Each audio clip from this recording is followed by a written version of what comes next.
Ya estoy grabando, súper bien.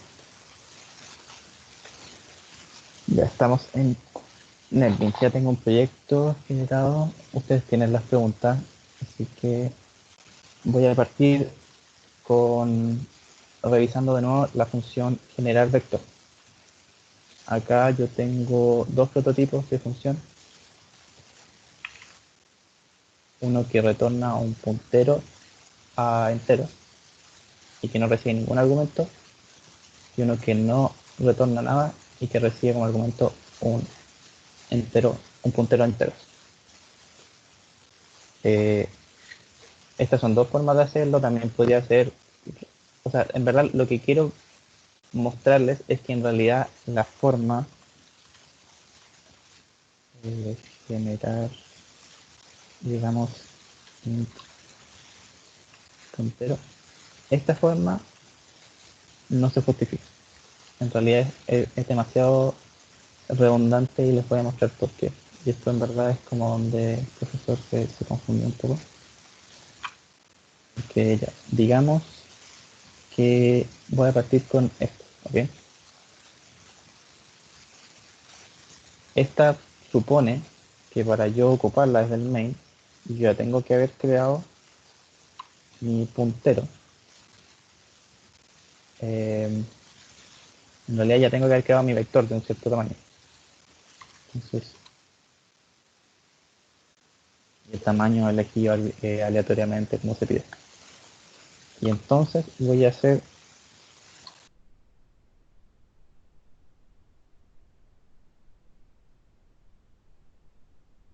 que, como todos sabemos, se comporta como un puntero.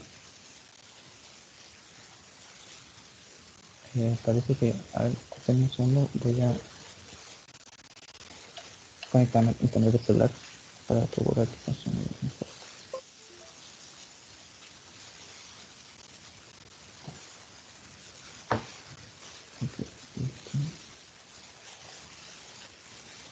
Ok. Entonces ya definimos nuestro arreglo y lo estamos llamando como a un puntero, ¿cierto? Ahora, lo que yo hago, en este caso aquí adentro, va a ser iterar sobre ese puntero para ir agregando los valores eh, aleatorios. El profesor no lo hacía así, el profesor lo hacía como el contenido de puntero guardando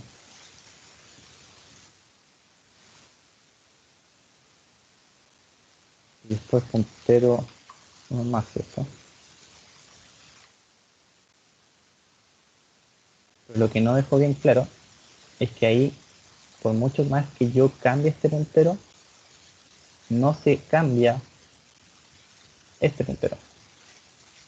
Entonces no necesito un puntero pivot como él puso.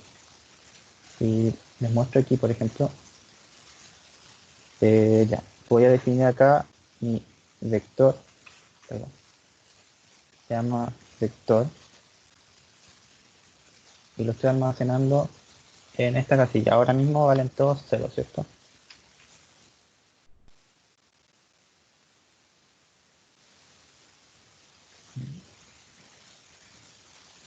Eh,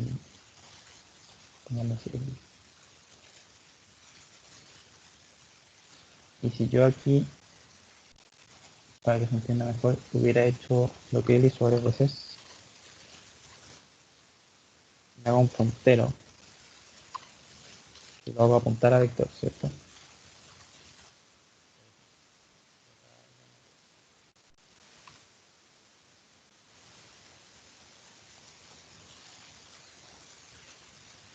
Digamos que tiene tamaño 4 y acabo de almacenar mi puntero que apunta a vector, ¿cierto? Entonces el contenido de mi puntero es este. Y cuando yo me venga a mi función generar, vale,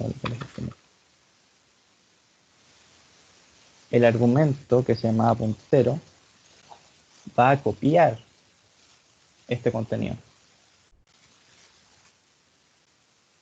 Entonces, por mucho que después yo acá itere y lo haga subir para ir modificando, aquí por ejemplo cuando lo tengo en 0, en 4, perdón,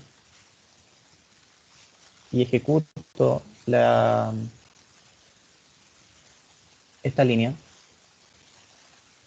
efectivamente voy a estar modificando acá y le voy a poner un número enorme. Porque el puntero está apuntando al 4. Después le hago más. Sube 4 bytes, luego está apuntando al 8. Tiro otro random. Y así sucesivamente. Y después C.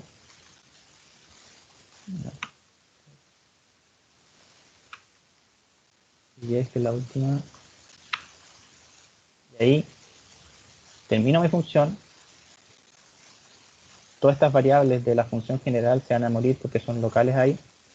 Pero este P, que estaba apuntando a vector, y al igual que el vector del arreglo, no dejan de apuntar a 0, o sea, a la dirección 0x4.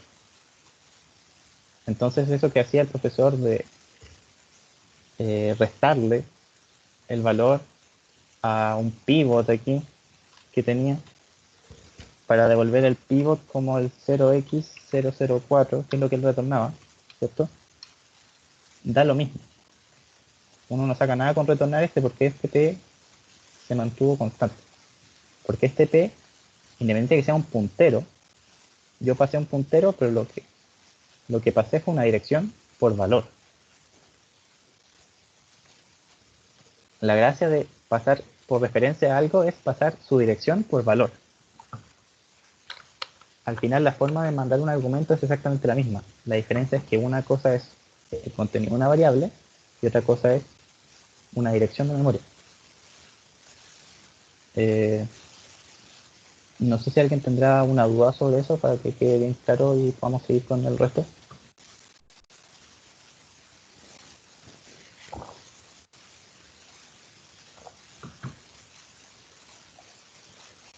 Nada. Eso también tiene un chat.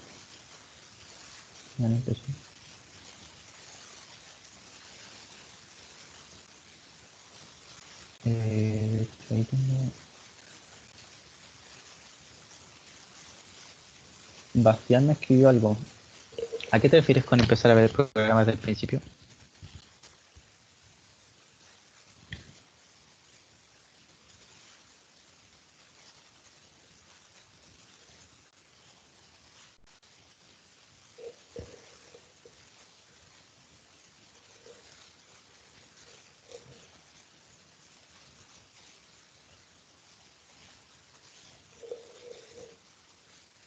¿Te refieres a que mantenga como una versión definitiva?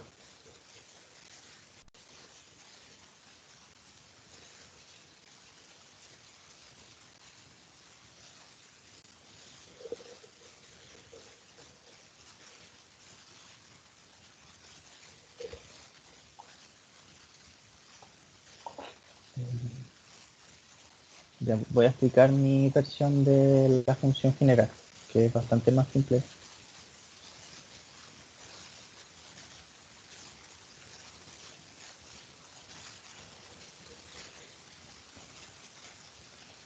Entonces yo lo tenía así. La primera alternativa que yo le ofrezco para generar vector es una que supone que ustedes ya tienen el vector del tamaño específico, un arreglo del tamaño específico. Y como el tamaño es una variable global, igual que con el profesor, nosotros podemos iterar sobre él y ponerle un random en cada espacio. Acá es importante que recuerden que los punteros y los arreglos son casi intercambiables, prácticamente intercambiables. No siempre. Hay casos muy específicos en los que sí importa si es que es un puntero arreglo o un puntero como libre, sin ninguna atadura. Pero en este caso, si es que yo me aseguro de mandarle un arreglo o sea, la dirección de un arreglo, no voy a tener ningún problema mientras esté iterando en el tamaño que corresponde. En general en C siempre van a tener que saber los tamaños de las cosas, saber hasta dónde tienen derecho a iterar. Lo que me estaría faltando en esta parte es esto. Definí mi tamaño como un número random. Hola, yo tengo una duda. ¿Sí? De casualidad, la función sizeOf me permite saber el tamaño de un arreglo. Mm, me parece que no. O sea, o solamente me sirve como para strings y esas cosas. ¿La usaron con esto? O En sea, es general, que yo la he usado en otros códigos como con strings, pero quería saber si servía en arreglos en sí, así como ponerle sizeOf el nombre de un arreglo y que te diera el tamaño que tenía. por ejemplo, la diferencia con los strings es que los strings tienen un carácter de término. Entonces tú sabes cuándo termina. Un arreglo, en principio, tú podías empezar a contar los bytes del dato, pero no sabes dónde termina el arreglo. Hay Ya. un puntero, como un vector, como un arreglo, y a veces el compilador como que se acuerda qué tamaño tiene, pero en principio yo te diría que no. O sea, igual puedes, te invito a buscarlo, respuestas. O sea, esas funciones típicas están bien documentadas, pero en realidad uno opera al revés. Uno lo van a ver más adelante en un par de clases más con o de hecho, sí, un par de clases más, eh, la asignación dinámica de memoria, que en el fondo uno dice, necesito hacer cosas que hasta ahora C no me lo permite, entonces le dices, yo me voy a hacer cargo de la asignación de memoria. Y las cosas dejan de tener una existencia como acotada a la función o a una, ¿cómo se llama? Un loop o una cosa de ese estilo, sino que tú le dices, créamelo y yo te voy a decir cuando lo elimines, cuando vacíes ese espacio de memoria. Y en ese caso, uno lo que hace es decir, ¿qué tanto espacio necesito? Ya, necesito un arreglo de enteros de 20 enteros. Entonces tú ahí ocupas el size of como para saber cuánto mide un entero y después lo multiplicas por 20 y ahí tienes tu tamaño total. Entonces tú comienzas dándolo en tamaño, después te acuerdas cuánto era, pero rara vez como que tú ignoras realmente cuánto miden tus cosas. Si tú Ah, ignoras vale, cuánto miden vale. tus cosas, como que está ahí mal. No, o sea, en ese sentido, claro, en Python uno podía dar lo mismo, pero acá cuando, o sea, eso hablando de tipos, corrientes, de arreglos y de estructuras que las van a ver. Pero después esa es la gracia que tienen, por ejemplo, las listas. En las listas tú puedes ignorar cuántos hay porque a una específica, la última, le vas a decir que te indique que es la última. Eso es lo que, o sea, al final de eso se trata el ramo. Porque todas estas cosas en Python, por ejemplo, funcionan, pero porque están programadas detrás.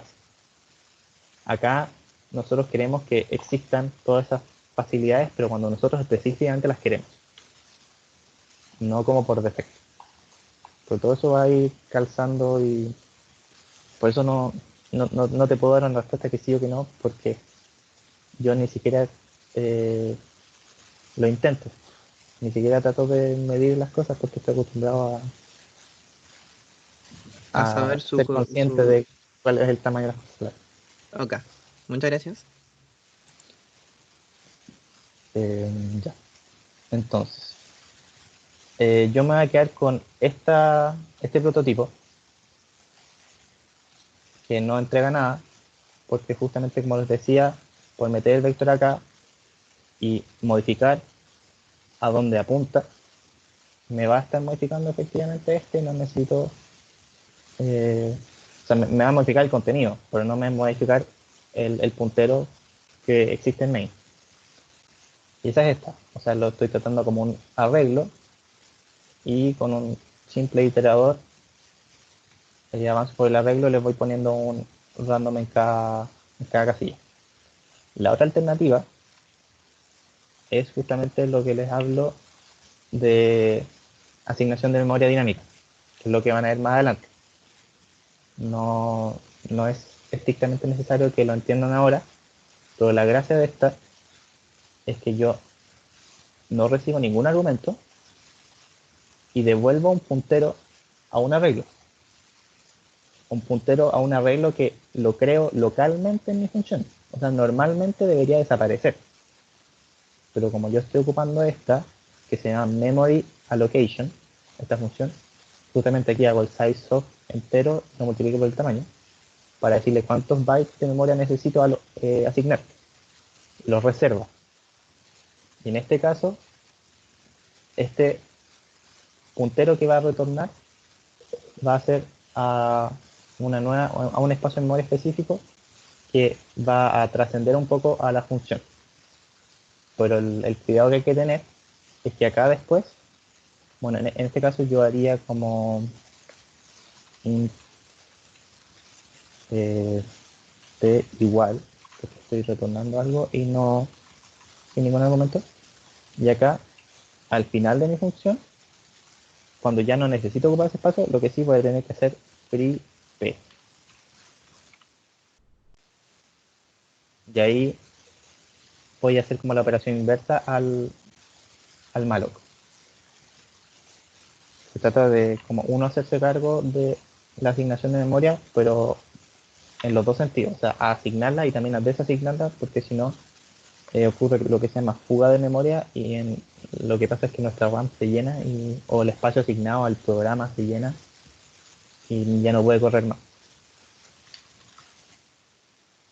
Pero me voy a quedar con este que les había mostrado antes,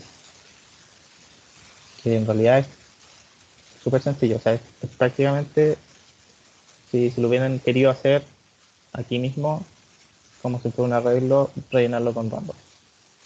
¿Ya? Lo que sigue, la suma y el promedio tendrían que haber sido relativamente simples. Voy a poner aquí también. Bien. Esto. Igual lo voy a hacer en funciones con los dos. ¿Ya? Estos son mis prototipos. La suma tiene que retornar un entero, porque estoy sumando todo entero, pero el promedio eh,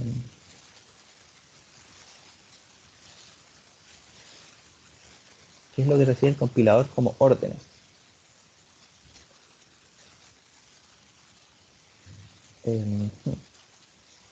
Una pregunta bien metafísica. A ver, Ahora sí, no sé yo si me escucha. sí te escucho.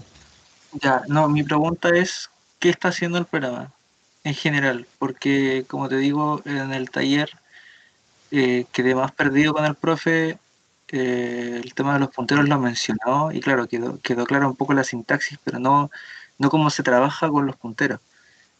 Y en el taller entendí poco y nada de cómo se hacía el programa, entonces no sé si podrás explicar lo poco de programa que hay ahí que está funcionando, porque entiendo que tienes desarrollada la primera, pero la de generar el vector, ¿cierto? Acá dice, genera un vector de tamaño aleatorio, números enteros y también aleatorio.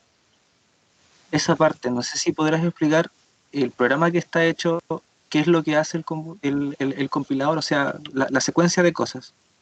Ok, te voy a dar una vuelta. Ya. Empieza mi programa acá, siempre en main. El tamaño, que es una variable global, se define como un número random módulo 14 más 1. Así que un número entre 1 y 15. O no, 1 y 14. Sí, ya, porque o sea, entre 0 y 13 y 1 y 14. Después declaro un vector, un array vector que tiene un tamaño que acabo de inventar.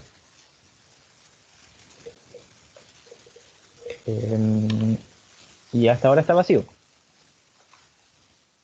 El profesor decía el taller que se inicializa con 0, puede ser, pero realmente no importa mucho. Y después llamo a esta función. Puedo llamar a esta función porque ya la había declarado, está acá arriba. Y me pide como argumento un puntero int. Como les decía, un arreglo de int es por defecto un puntero a su primer elemento. Si quieren, esas son cuestiones de notación. Si tengo a, definir un arreglo int. Después, si yo hago a, esto es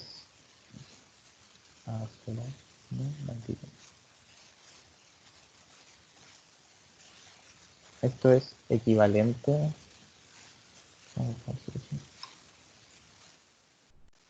a hacer si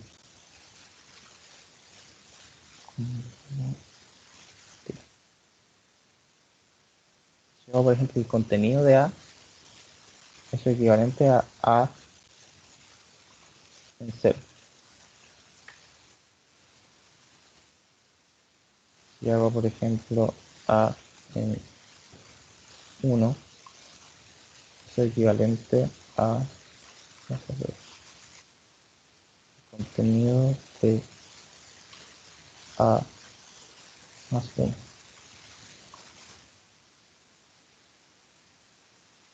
O sea, el nombre del arreglo es un puntero al primer elemento.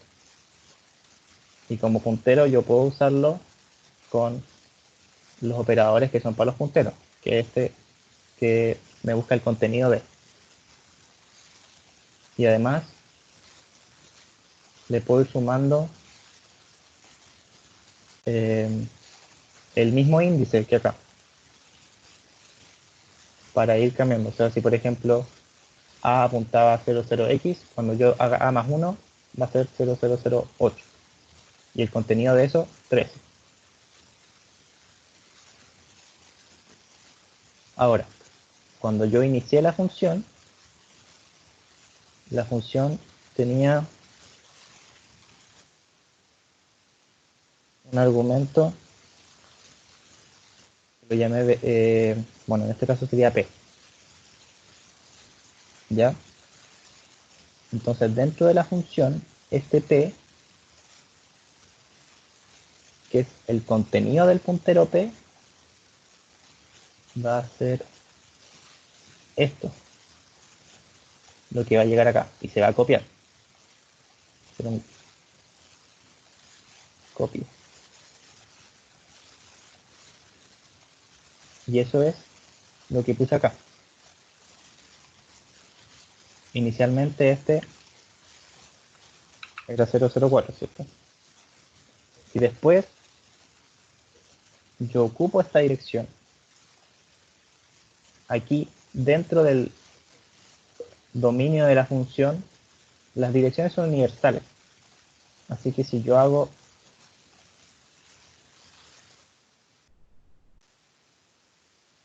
esto, acá lo hice por ejemplo me dio 5. Todo esto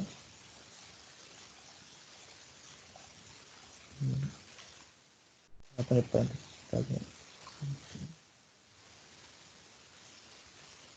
todo esto me hace poner un 5 acá, porque ahora mismo el contenido de puntero es 0x00004. Yo le puse a ese contenido, lo cambié por un signo, un 5. Esa es la gracia de los punteros. Yo paso una copia, siempre voy a pasar copias, sean variables, normales, enteros, booleanos, lo que sea, o sean punteros, siempre es una copia. Pero la gracia es que es una copia de una dirección. Y las direcciones, como les digo, son universales. Los nombres de variables, si acá esto se llama P o se llama puntero en los dos lados, da lo mismo. Este P no es el mismo que ese P. Este P está en esta dirección de memoria y este P está en esta otra dirección de memoria. El compilador los va a diferenciar. Así que ustedes también tienen que diferenciarlos.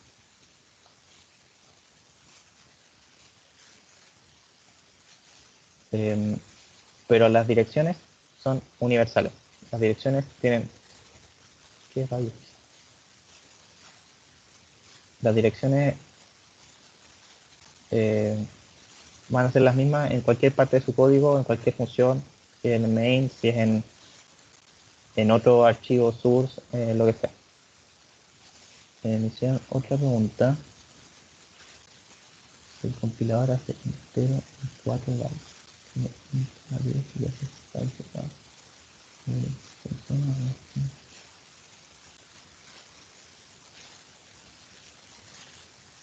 Claro, acá Tomás dice que sí funciona lo del size of, pero me da la impresión de que si es que funciona es solo cuando ya definiste A como un arreglo. Si definiste A como un puntero y después le asignas un espacio y lo puedes ocupar como un arreglo, en este caso ya no sabes. Depende de cómo lo declaraste. No funciona así. Yo tengo una pregunta. Si un arreglo se puede ocupar como puntero, pero si a un puntero yo le asigno la dirección de memoria del primer elemento de un arreglo, es decir, no sé, pues, arreglo con 10 elementos y después defino una variable puntero, después puntero igual arreglo. Uh-huh. El puntero después no se puede trabajar como arreglo, ¿verdad? Porque creo que haberlo intentado y me tiró error. Sí, me parece que en ese caso no se puede. Pero eso es un poco como las cosas que hace el compilador, porque estrictamente no tiene sentido. O sea, los dos apuntan a una dirección. Y no hay un espacio en memoria donde diga este arreglo vale, o sea, tiene tantos elementos. Eso no se guarda en memoria. Pero el compilador sí lo sabe. Claro, por eso, porque Hay veces que siempre dicen que un puntero es un arreglo, pero como que no son funcionan de la misma forma. intercambiables, pero no en los dos sentidos. O sea, todo lo que sea arreglo lo puedes ocupar como puntero en con todas sus capacidades, pero los punteros no los puedes ocupar 100% como arreglo. Ok, gracias. Y es lo mismo con lo del size of.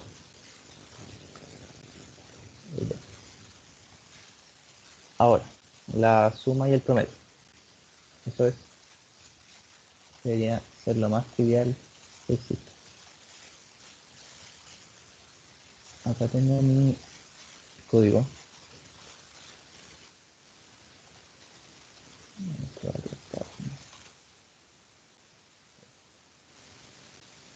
Tengo acá mi función suma. Defino un entero donde voy a ir acumulando y voy a recorrerlo todavía como si fuera un arreglo. Y retorno al entero. Imagino que ahí no hay preguntas. Y lo que quiero que vean es que uno acá, por ejemplo, ya voy a definir int suma igual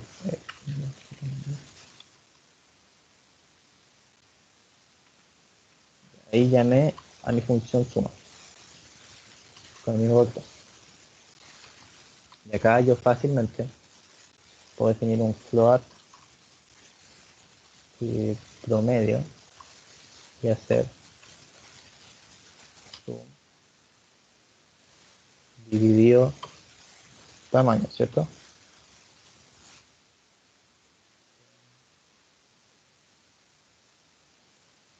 Cuidado de hacer el casting. Y esto me va a funcionar. Pero también lo que uno podría querer hacer,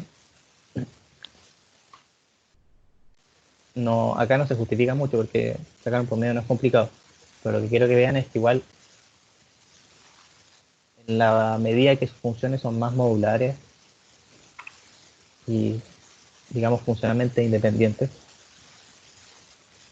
de lo que uno quiere hacer en el main, que las pudieras querer ocupar muchas veces, que sirvan para estas cosas. Uno también hace funciones que ocupan otras funciones. En este caso, tengo una función float promedio que lo que hace es llamar a mi función sum. Entonces, hipotéticamente, si yo quisiera sacar el promedio, pero me da lo mismo la suma, me desentiendo de hacer esta operación y haría solo promedio, ¿cierto?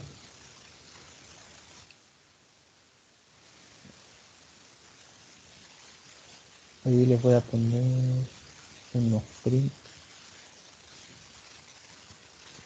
para que lo revisen.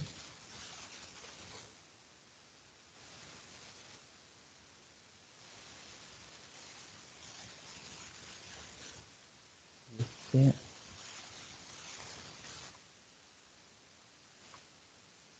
para imprimir el array.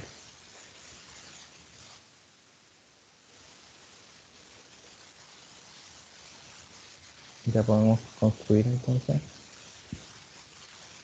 para ver qué tal estas cosas.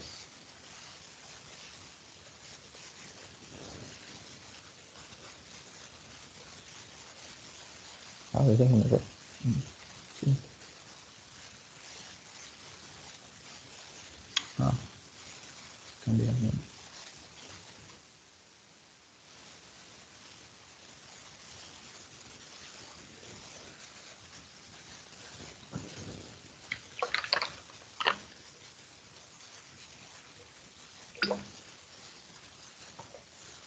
Ejecuto. Ya. Ahí tengo mi arreglo. Más 70 promedio 5,80. ¿Cómo va a ser otro? Se ve cierto esto para mí.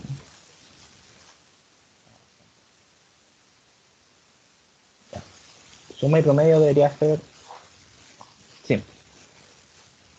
Ahora, el profesor les había hecho un diagramita que había sugerido, por ejemplo, hacer que su vector fuera de 2 dimensiones para que puedan conservar el índice cuando lo ordenaran y así poder encontrar la posición original del mínimo y del máximo.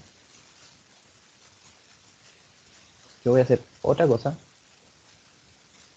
en que voy a hacer mi arreglo ordenado, pero conservando mi arreglo original, y después voy a buscar dentro del original el número que es mínimo o máximo para saber cuál era su índice. Pero primero hay que hacer creciente o decreciente.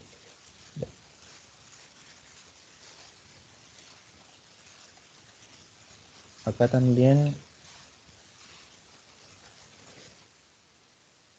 lo hice distintos. En mi función para ordenar creciente voy a recibir solo un puntero y no retorno nada. Ahí eso es reflejo de que voy a tomar ese vector, ese arreglo, y lo voy a ir modificando encima. Y en este voy a tener un arreglo de entrada y uno de salida. Cosa de que las modificaciones van a ir solo en el de salida y no voy a modificar el de entrada. Vamos. Voy.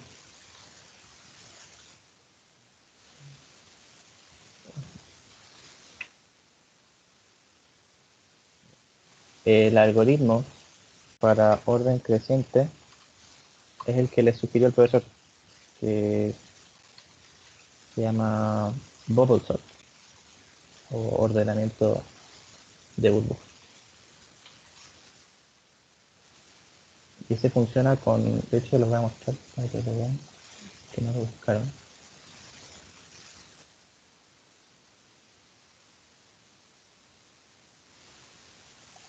Hay una super página de Wikipedia. Ahí está el algoritmo aquí en pseudocódigo. Tiene una animación bastante explicativa de cómo va funcionando. O sea, va iterando desde el primero hasta el penúltimo. Y cuando hizo eso, cualquier número grande ya lo arrastró hasta el final. El número más grande. Entonces va a dejar este bloqueado. Si fijan, el 8 lo va a ir tirando hasta el fondo. Y una vez que hizo eso, puede iterar de nuevo, pero hasta el antepenúltimo. Y va diciendo cada vez uno menos hasta que le quedan solo los dos primeros, los ordena y ahí termina. Ahí, por ejemplo, queda el 8 en negro porque ya está listo. Y eso es lo que vamos a hacer. Hacemos entonces dos ciclos for.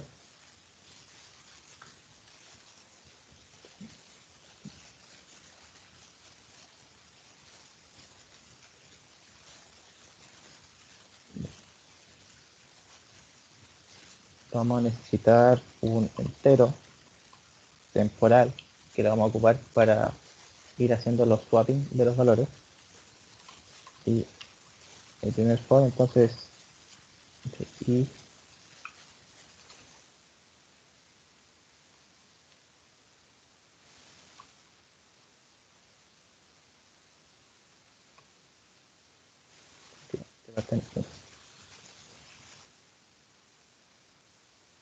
más y el segundo z 0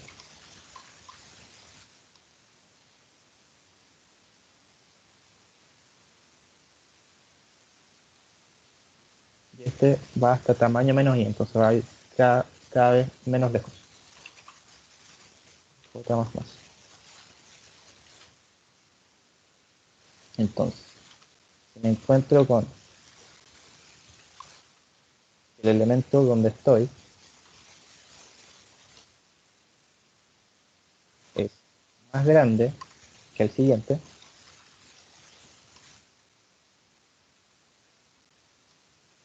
lo tengo que cambiar. Entonces tomo uno cualquiera, lo guardo en mi entero temporal,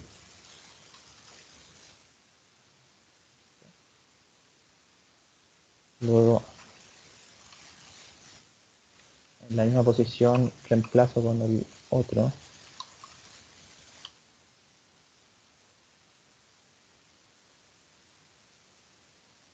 y recupero el valor del temporal.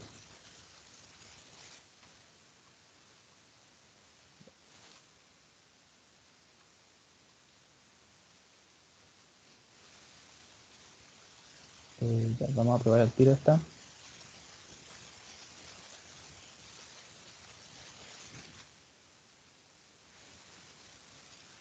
Aquí. Y voy a volver a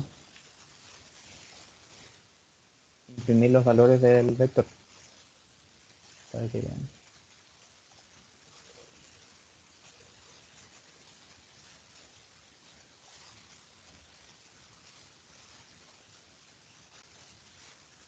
Ahí está, orden creciente.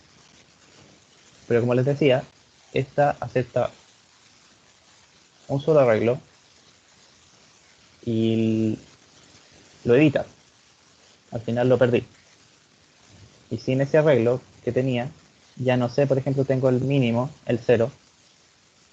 Ya no tengo este arreglo original para encontrar el índice que tenía el 0 antes. Y tampoco el del máximo, que es el 14. Entonces, ahora cuando haga mi orden decreciente, le voy a agregar una diferencia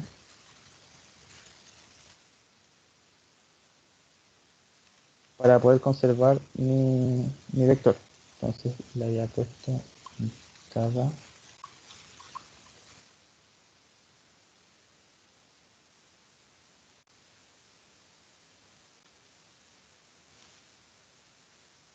y es muy simple, o sea, yo lo que voy a hacer primero es tomar el vector de entrada y copiarlo en la salida. Así puedo editar el de salida tranquilo.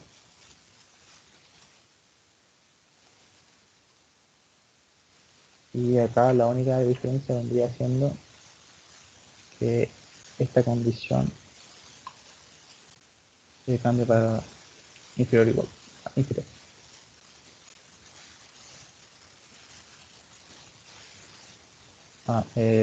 Y claro, y esto se llama, ahora se llama salida.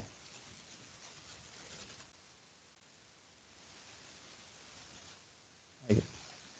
Entonces es exactamente lo mismo, solo que ahora veo en el nuevo vector que acabo de crear para no modificar el de entrada.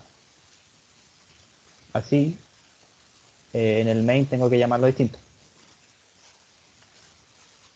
Tengo que llamarlo antes de mi orden. De hecho, el orden creciente ya no lo voy a hacer porque me modifica mi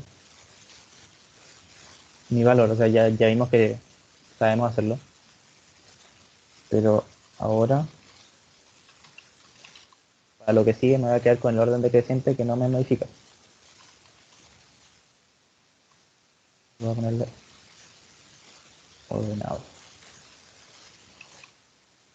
Tengo que también definir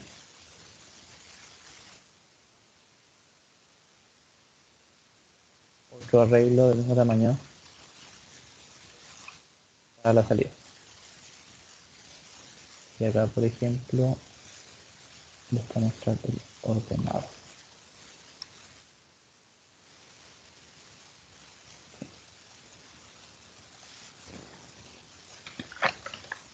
Ok.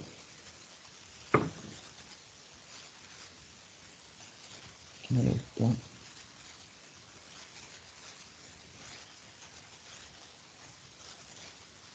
Then, ¿dónde queda? Esto es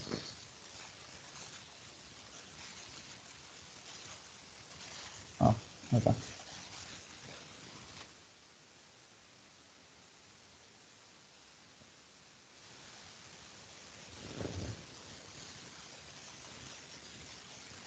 Y ahora sí. Ya, acá lo tengo ahora sí decreciente.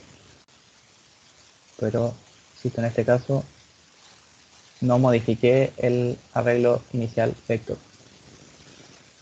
Así que puedo ahora encontrar mis valores máximo y mínimo y sus índices. ¿Qué necesito? Les decía, voy a necesitar una función que encuentre el índice dentro del vector ahora. Yo sé cuál es el máximo, el valor del máximo, sé cuál es el valor del mínimo. Quiero saber qué posición tienen dentro del arreglo.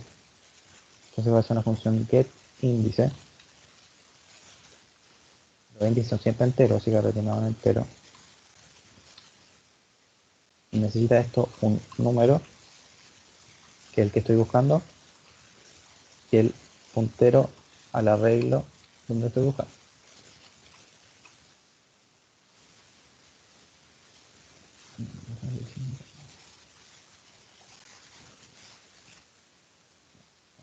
Y getIndice número.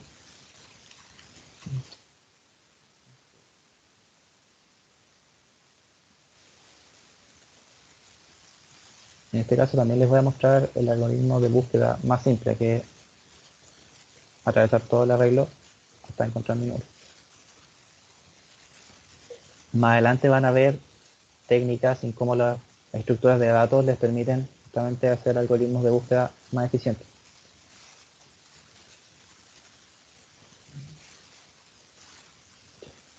Entonces, iteramos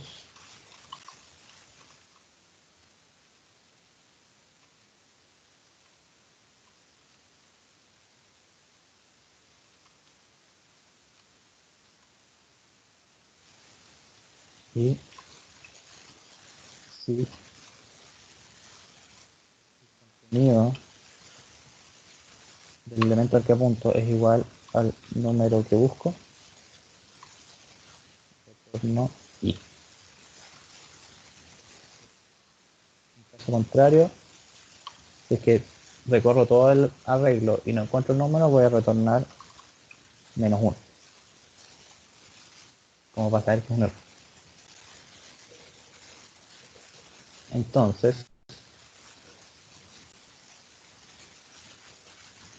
acá vamos a llamar nuestra función nueva getIndice. Básicamente yo debería verificar que el valor obtenido no es -1, como para saber que encontró o no el valor. Pero como yo estoy buscando números que sé que están en el arreglo, voy a simplemente ocuparla. Acá la tengo.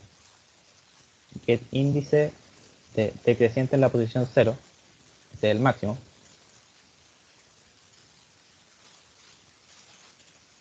Y acá está el valor. Entonces el máximo tanto está en la posición tanto. Y hice lo mismo acá para el mínimo, que es el número del vector decreciente que está en la posición tamaño -1.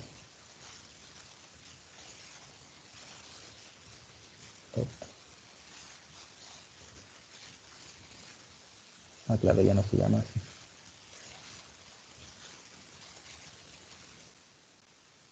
Ordenado.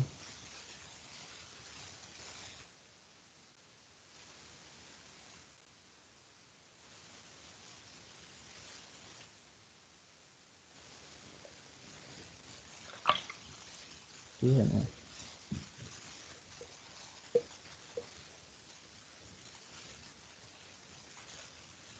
Este es más.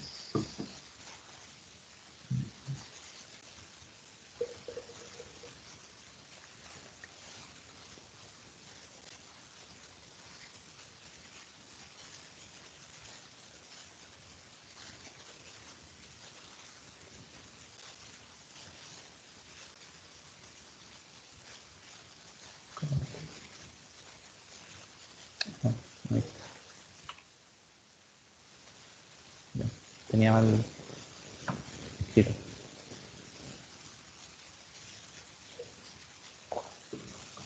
Y ahí está. Entonces, bueno, las posiciones las dejé considerando el 0 como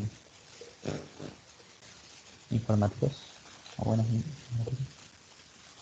Entonces el 14 efectivamente está en la posición 0, 1, 2 y el 0 en la 3. Estamos bien. ¿Ninguna otra duda hasta ahora? Bien. ¿Qué sigue? Ya ordenamos, encontramos mínimo máximo y nos queda la mediana, los quintiles y los outliers. Perfecto. La mediana, súper fácil. De hecho lo voy a hacer, lo voy a estar haciendo acá en el main, pero nos falta una función más, porque ahora es al revés. Nosotros sabemos el índice, pero la cosa con las medianas y los cuartiles es que no necesariamente es un número del arreglo, puede ser un promedio entre dos números. En este caso tengo 1, 2, 3, 4, 5, 6, 7, 2, son 2. Entonces acá mi mediana no va a ser ni la posición 6, ni la 5 ni la 6, va a ser 5,5 y entonces el promedio entre el 7 y el 6.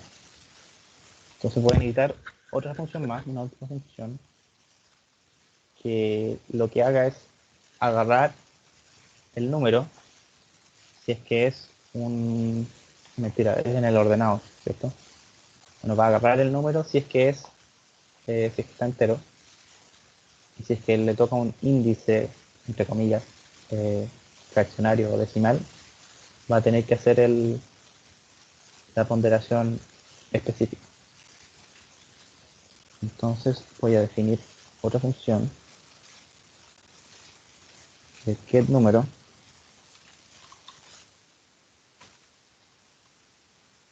Como les digo, el índice ahora puede ser decimal.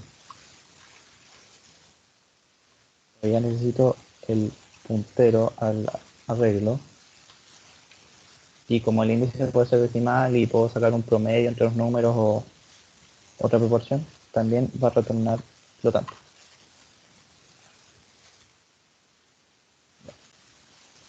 Ahora voy a copiar esto para no seguir haciendo errores que tiré.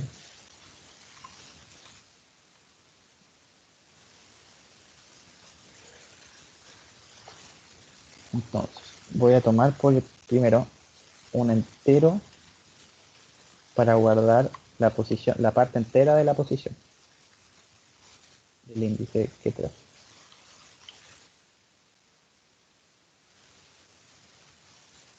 Después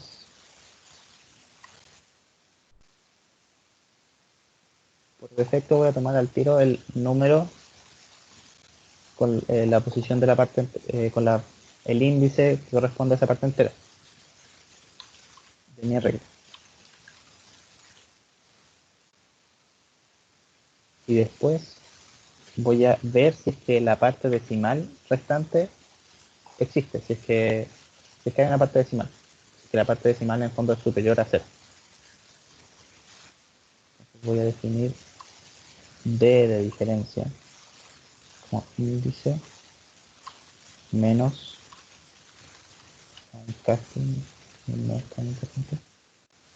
y le resto la parte entera al número original. Entonces, si es que esta parte decimal es superior a 0, o sea, existe, el número que ya tenía, por ejemplo, en este caso va a ser el 4, si es que lo están... Este está al revés, así que voy a ir contando de derecha a izquierda. Cuando yo haga post para mi mediana, eso me va a dar el índice 5, que es este 4. Entonces, al principio hago que mi número que voy a retornar sea 4. Voy a poner el tiro del retorno.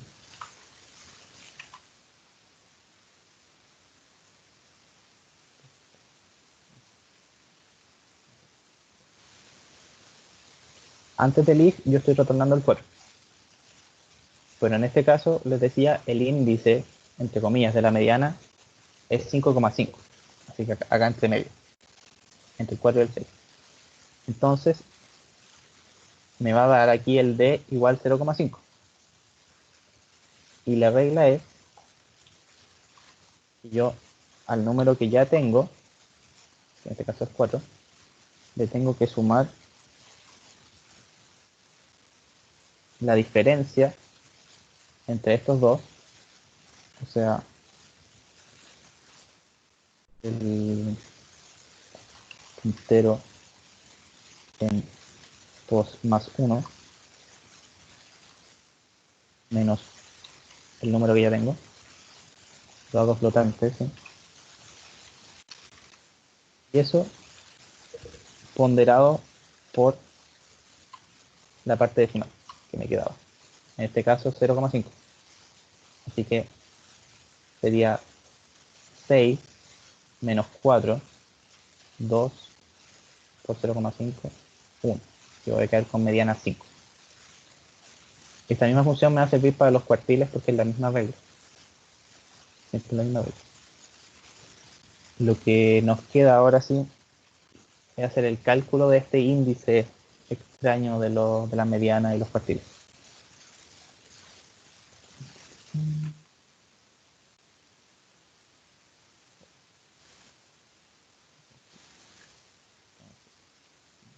Flotante, mediana,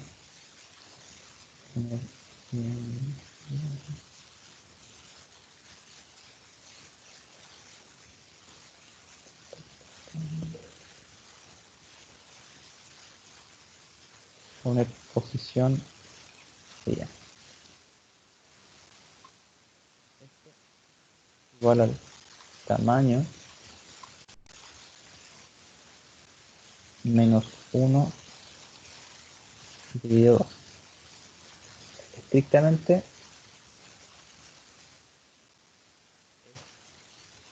tamaño más 1. Esa es como la fórmula que ustedes encontrarían en internet. Pero en este caso, como nosotros tenemos posiciones que van del 0 al tamaño menos 1, le restamos 1 al final y eso se vuelve que el más 1/2 se transforma en un menos 1/2. ¿Ya? Y esto también, el tamaño menos 1 tenemos que hacerlo flotante para poder dividirlo por 2. Y vamos a ver qué pasa.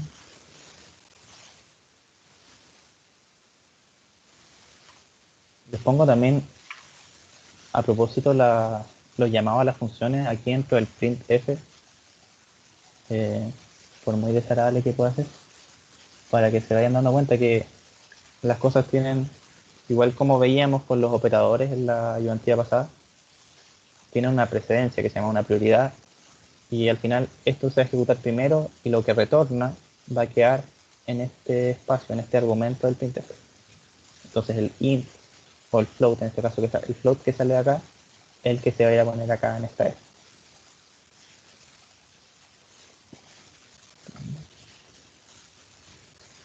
Y como siempre, esto ocupamos aquí.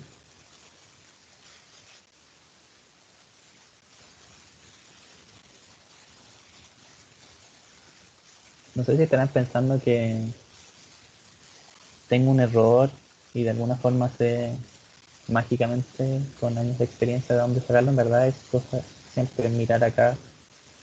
Te dicen que en línea hay un problema y muchas veces es más o menos claro.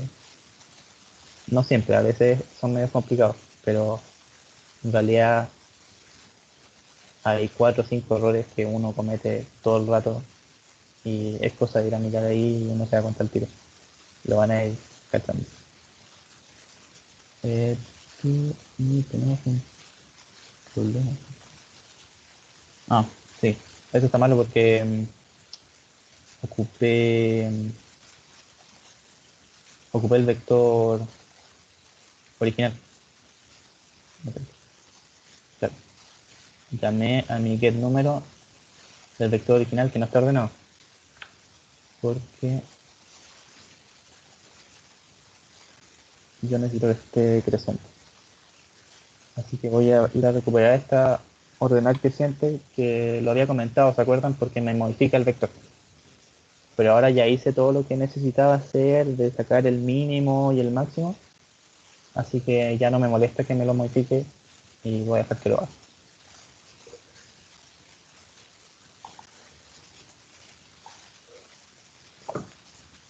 Y ahí sí me da el 5 que yo quería. Le voy a poner si el print después de esto para que podamos verlo bien.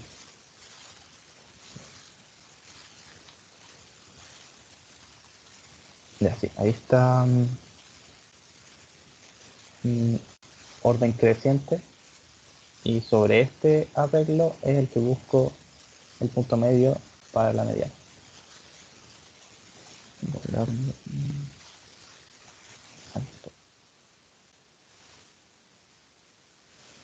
¿Qué sigue?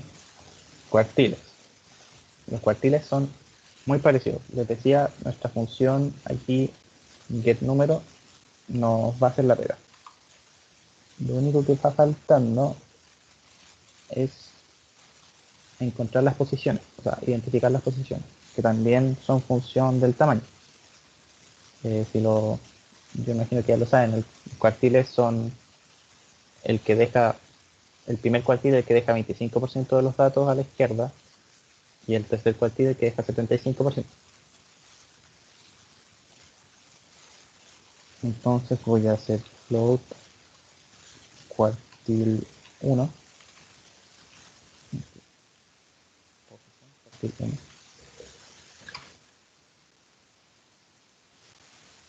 En este caso es float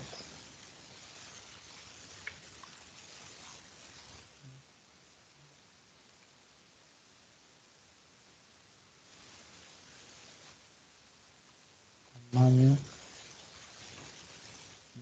1 dividido 4,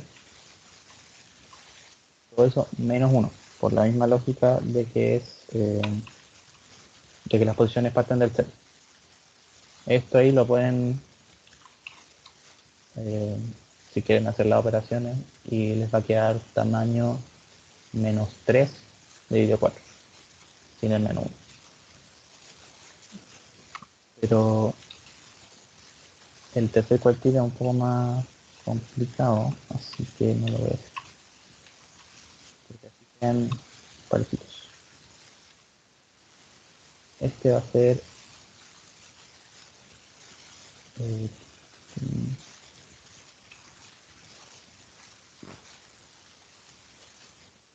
3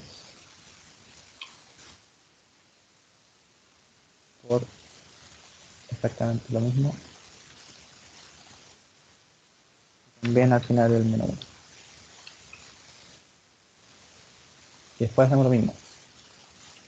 Bueno, acá tengo designados a los strings. Primer cuartil es, segundo cuartil es, tercer, perdón. Y nuestra misma función getNull. Justo, por lo menos una vez sin errores. Ahí está. No se calculan. El primero salió entre unos 3. ¿Cuánto dije? Son 12 números. Así que 13 dividido 4 les da la posición del primero. Menos 1 es 2,25. Entonces 0, 1, 2,25. Está por acá. Pero ese 0,25 va multiplicado por 3 menos 3. Así que no pasa nada. Y 13 dividido 4 por 3 menos 1.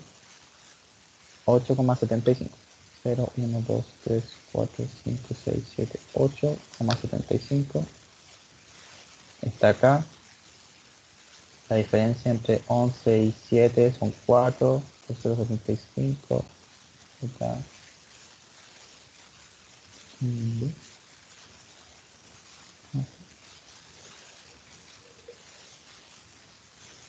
Claro. Queda 3 más 7, 10. Y esos serían los cuartiles. La última. ¿Alguien buscó lo que eran los outliers? Sí, ¿no? Aquí.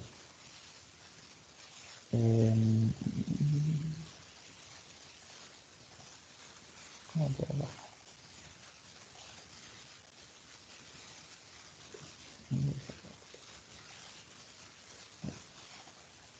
Ya.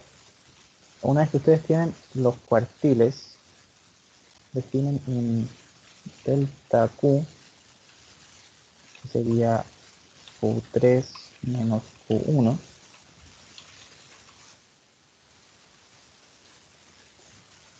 Y los outliers serían todos los números que sean outliers. Son todos los números inferiores a Q1 menos 1.5 por delta Q. Y también unión n superiores a Q3 más 1.5 delta Q. En el fondo son números que están relativamente alejados de la media. Y se ocupa este factor medio arbitrario, en verdad.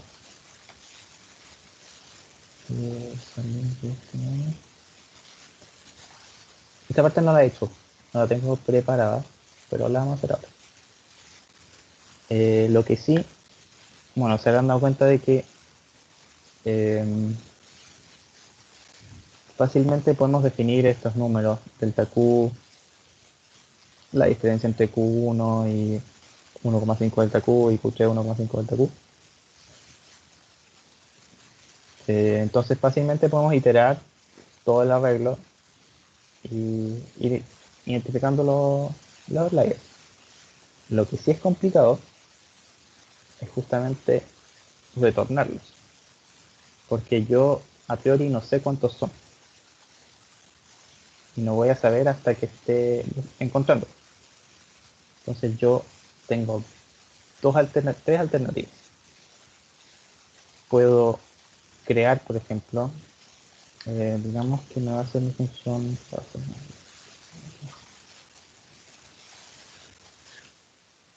Entonces,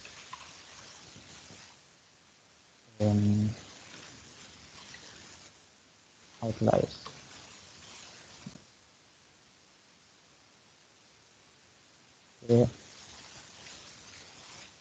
Bueno, recibe el vector, puntera,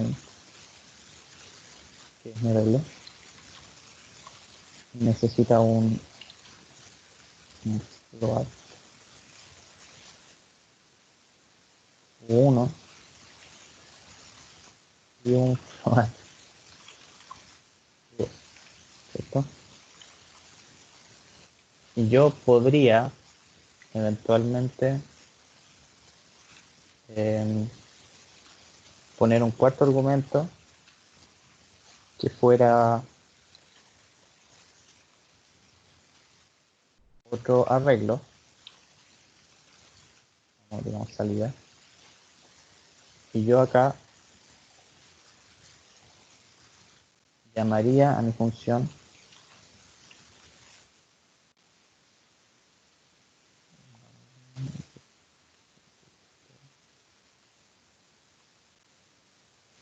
pongamos que tenemos Q1 y Q2 que igual están por ¿verdad? Y esta salida tendría que ya ser una arreglo. ¿Cómo me puedo asegurar que quepan todos? Poniéndole desde antes el tamaño total de la regla. Esa es la forma más simple en la que yo me aseguro de que mi salida tiene suficiente espacio.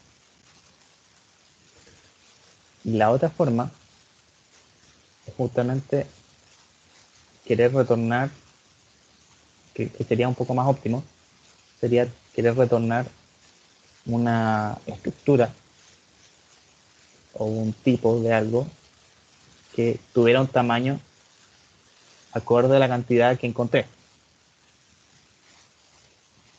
Eso sería editándonos esto y retornando acá un puntero algo, ¿cierto?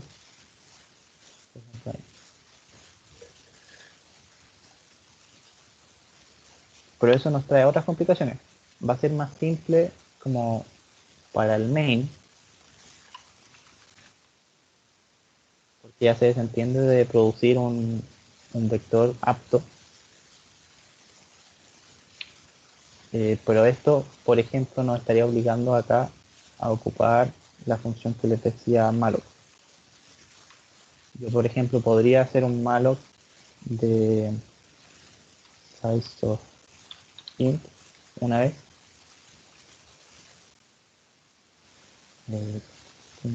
Digamos salida.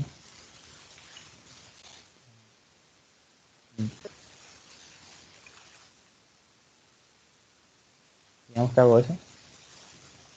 Y una vez que encuentro uno, lo meto ahí, si encuentro un segundo, ya no me cabe, entonces tendría que borrarlo o crear uno nuevo, más grande, pasarlos del viejo al nuevo y seguir iterando hasta que los encontré todos y me quedo con el tamaño definitivo. Esa es una opción, pero tampoco es la más óptima. Lo que van a ver después, y además, en este caso yo tendría que retornar de alguna forma el tamaño también. Yo tendría que devolverle a main la información necesaria para saber qué tamaño tiene para poder que pueda regularlos todos. Porque si yo le mando un puntero a mi arreglo de outlier, encuentra el primero, pero no sabe cuánto hay. Entonces no sabe cómo iterar. Entonces, claro, podría mandarle un arreglo con esta forma que fuera óptima, en teoría. Si es que le digo cuántos son. Pero la otra forma, que es lo que sí van a ver más adelante, es con listas, que tienen la misma gracia que tenían en Python, por ejemplo, pero la diferencia es que las vamos a tener que inventar nosotros. Eso también es una ventaja, porque van a ser como a medida nuestra. Pero la gracia de la lista es que, como les había dicho al principio, el último elemento de la lista me advierte de que es el último. Entonces yo puedo mandar retornar, sería por ejemplo, en general los llamamos nodos a los elementos de la lista. Yo retorno un nodo, que sería mi primer nodo, y es todo lo que necesito para, para encontrarlos todos. Porque me voy moviendo de un nodo al siguiente hasta que se acabe. Y voy a saber cuándo se acaba. Pero como les digo, eso es ni asignación de memoria dinámica, ni listas han visto todavía.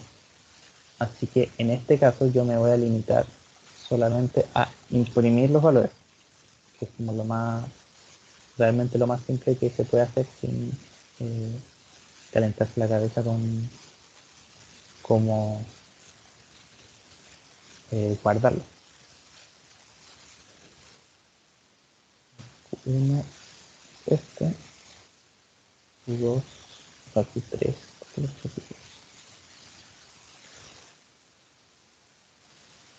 ya son dos, tres.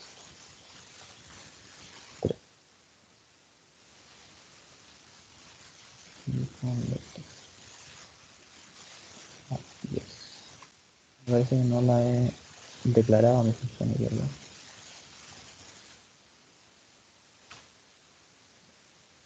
Ahora sí. Entonces,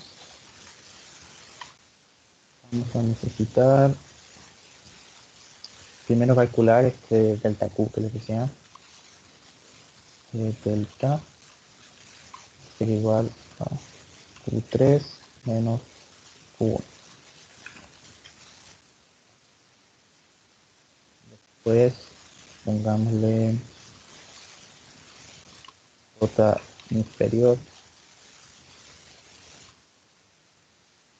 igual Q1, Q1 menos 1.5 por delta. Float superior igual Q3 más 1.5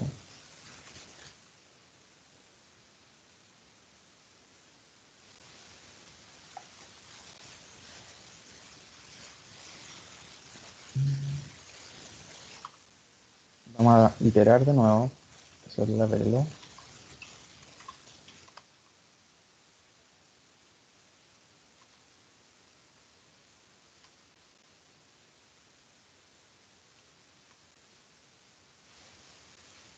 Y ahora vamos a hacer el print.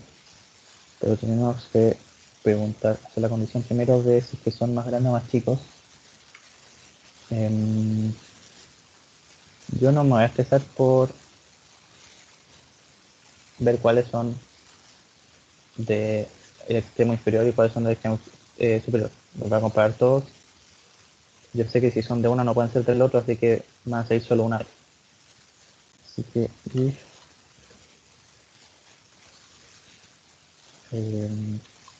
pero y inferior a j inferior o puntero superior a j superior int f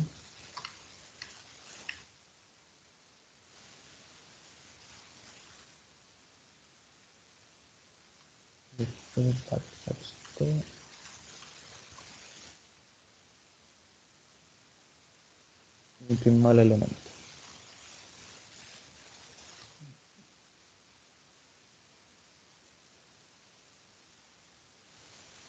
Y al terminar vamos a hacer, para que quede bonito, backtrack in.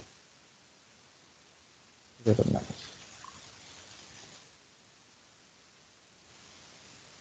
Una vez. Y así. Hágame. Ah, me faltó acá.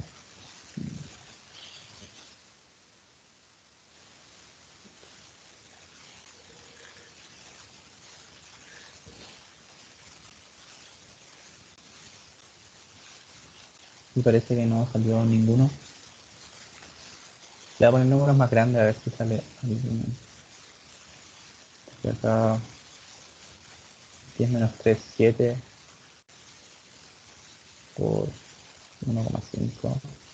Queda negativo y se pasa del 15 de los lados. De hecho, esta cuestión es gaussiana, así que no sé si vaya a salir mucho. Pocos elementos, pero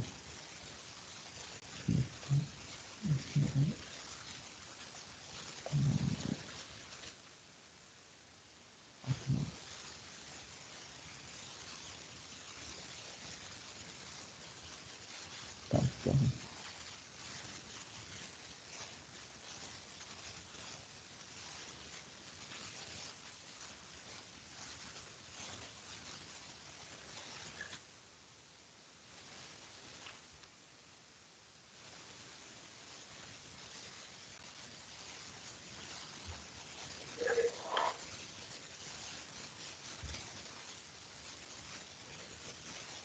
No, ya sé.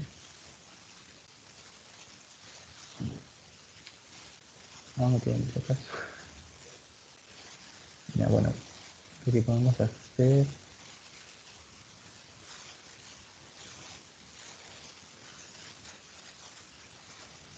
es relajar esto.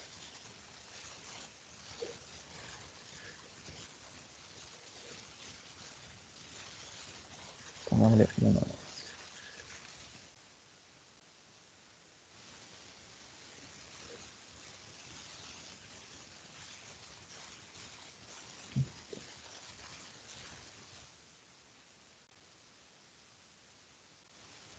Y el último le ponemos los que son inferiores de los cuerpos.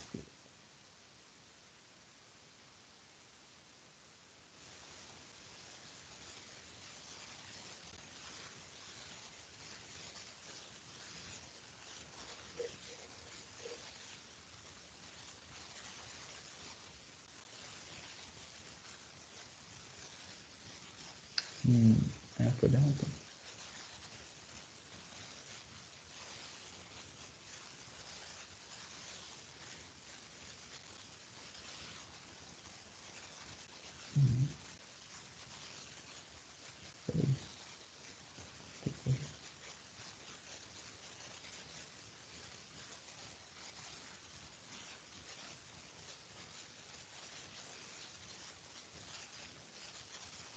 Ah, que estos no son. No, por eso me parece.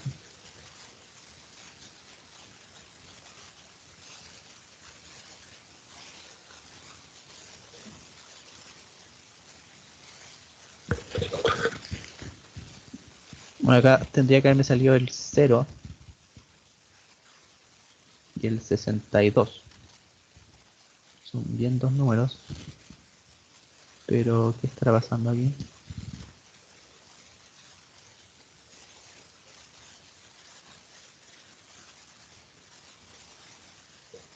Esto, pero no cambia mucho. Cero, calculando bien.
Ah, eso funciona. El printf no. Ya, ahí está. Bueno, le relajé un poco la restricción sobre qué tan lejos de la media están los famosos outliers para que saliera algo. Pero ahí funcionó. Y eso vendrían siendo todas las preguntas de, de la guía, o sea, del taller. ¿Habían logrado hacer alguna? ¿Lo habían intentado? Estoy seguro que Tomás la hizo todas. ¿Qué? No.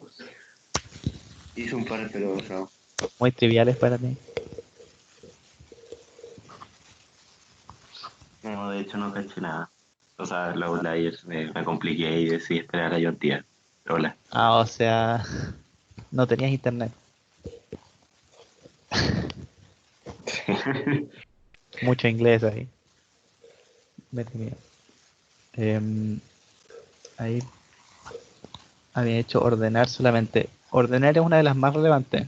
Lo hiciste con el mismo algoritmo, eh, ordenamiento por burbuja, porque una parte importante del ramo se trata de eso, de los dos que hicimos acá, de ordenar y de buscar, de la forma más eficiente posible. Nadie, en verdad, los algoritmos ya existen. Es muy difícil eh, sacarse un algoritmo nuevo. Y por eso van a ser hartos ejemplos. eh, y no se trata tanto de la prolijidad con la que lo hagan. O sea, si es que saben el mínimo ese, lo van a poder hacer. Y da lo mismo si es que en ese sentido está optimizado cada línea. Porque se van a ir dando cuenta de que la importancia del algoritmo es cómo su eficiencia se escala cuando tienes chorrocientos mil datos. O sea, acá yo le estaba mandando un random hasta 8, por ejemplo, o hice máximo 14, pero si yo le pidiera, no sé, 1024 datos, qué sé yo, bueno, iba a ser un random, así que todavía puede ser, le voy a forzar un tamaño. Está bien. O sea, ahí es cuando uno empieza a exigirle a la máquina. Si yo le pido que me haga todo esto mismo, pero con 100.000 datos, se debería no demorar más. Y es acá cuando se empieza a notar, no le molesto incluso al IDE, pero bueno, ahí recién va en la suma y se está demorando. Mi computador está empezando a prender el ventilador y todo. Eh, y ese es el tema del RAM. Realmente es este. ¿Qué pasa cuando lo hago para muchos datos? ¿Qué pasa cuando n tiende a infinito? Yo no creo que mi computador se quede pegado, así que no me importa, me da lo mismo cuánto se demora en hacer esto o esto. Lo que importa es que cuánto me demora en hacer esto, que lo voy a hacer para cada dato. Y justamente cuando tengo mi algoritmo de ordenamiento aquí, que tiene dos, o sea, por cada, bueno, en este caso no es, si tengo n datos, no va a ser n al cuadrado exactamente, porque como les había mostrado, el loop del medio es cada vez más chico. Pero esto es lo que nos va a importar, o sea, vamos a eh, no, quizás no calcular específicamente, porque eso es muy difícil, cambia computador a computador, no podemos calcular específicamente el costo computacional, pero lo vamos a caracterizar en función del algoritmo. Y vamos a eh, aprender formas de comparar en el fondo los algoritmos y cuál es mejor o peor para gran cantidad de datos. Y eso, por ejemplo, en ordenamiento y en búsqueda, que era mi get número, por ejemplo. Acá yo también hice, eh, una iteración, no era en este, en get índice. Hice una iteración de todo el arreglo. Si es que mi arreglo tiene 1000, tengo que verlos todos hasta, si es que, o sea, suponiendo que es el último, por ejemplo. Siempre uno se pone como en el peor caso. O también igual ahí empiezan a entrar cosas como estadísticas, pero no en el ámbito del ramo. En este ramo no nos interesa tanto la probabilidad de que mi número esté en la última posición. En general vamos a asumir que siempre está en la peor o alguna cosa como en el promedio. Pero eso sería. Yo los invito, si es que alguien todavía tiene problemas con punteros, a que me hagan preguntas. Porque si no, o sea, nosotros, bueno, siempre, no es para meterles miedo, o sea, si es que no lo manejan 100%, igual van a poder seguir avanzando y van a empezar a profundizar un poco y cada vez más van a manejarlo mejor. Así que no es que tengan que ser secos con punteros ahora ya, pero vamos a estar pasando a otras cosas nuevas. Pronto se vienen, o sea, les queda estructuras ahora y después asignación dinámica de memoria y después las listas. Eso es como la verdadera parte del ramo. Entonces, si alguien tiene alguna cosa que quiera consultar ahora, puede mandar el mensajito o hablar. Sí, disculpa. ¿Puedes mostrar un segundo el orden decreciente de nuevo? No, Muy no corto. es. Ahí está. Ese. Gracias. Y otra cosa, me pasa en el mío que los números random siempre son los mismos. ¿Por qué pasa eso? Sí. Es que el generador de números random, decía el profe, es pseudo random, pseudo aleatorio. Lo que ocupa es una semilla y hace una operación extraña que limita que lo hace más o menos gaussiano, pero hace siempre la misma operación. Y si es que ocupa la misma semilla, te da los mismos resultados. O sea, dependen del máximo, porque también como que lo trunca con un módulo o algo. Sí, de hecho, o sea, hace un módulo. No, nosotros hicimos módulos, pero. O sea, en verdad lo hace hasta el tamaño entero del int. Em, y claro, si crea la misma semilla, te va a dar siempre los mismos. Lo que se puede hacer, después uno descarga o pone una librería para ocupar como semilla un valor que depende de, no sé, del segundero de la hora. Y ahí te da algo más random porque va cambiando en el fondo cada minuto, cada segundo. Pero es normal. Así es. O sea, no existe la verdadera aleatoriedad en los computadores. Imposible. Vale, gracias. Si no, bueno, voy a dejar de grabar esto y les quiero comentar